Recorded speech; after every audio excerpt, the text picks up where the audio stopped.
Combs was alleged to be running a criminal racketeering operation, yet he was the only participant in the alleged racket ever charged. What about the dozens of people surrounding him? His security guards, his stylists, his personal assistants, his PR people. What did they see and hear? Well, my next guest is in a position to know. He was Combs's publicist from 2002 to 2004. Rob Shooter wrote a stunning mea culpa about his time in Combs's inner circle in a column for The Hollywood Reporter, saying, "What I was actually doing was managing a mirage. And like so many others in the entertainment ecosystem, agents, producers, stylists, executives, managers, I learned to look the other way." He discussed visiting Combs's home, saying he had to pass through a metal detector, writing, "At Diddy's house, it was like airport security. That's when the little voice inside me whispered, 'This isn't normal.'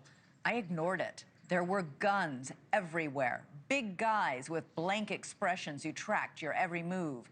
I would overhear Combs on the phone whispering to high-ranking law enforcement like they were old friends. If he needed a favor, he'd make one call, and boom, it was done." Rob Shooter joins us now. Rob, that was an astonishing essay that you wrote. You were Combs's publicist for years. You say you never saw any of this alleged behavior.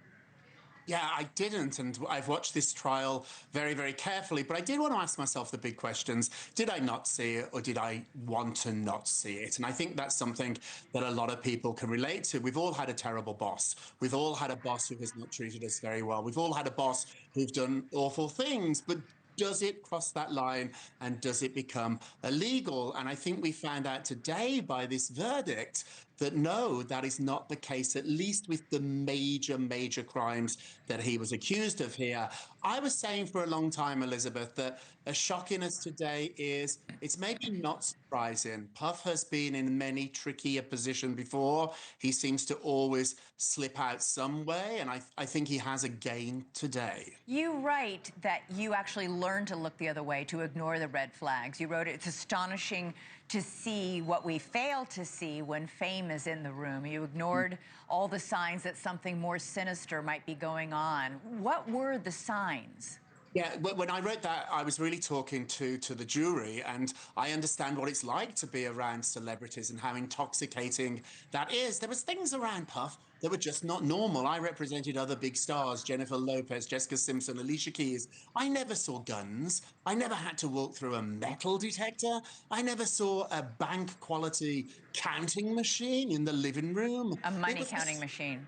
It was a strange experience. I was a young guy at the time. It was 20 years ago. No excuse there. But it just was a different experience. But what I really wanted to get to, Elizabeth, and I think we saw this maybe happen today, fame is really intoxicating. And fame can make you look maybe the other way.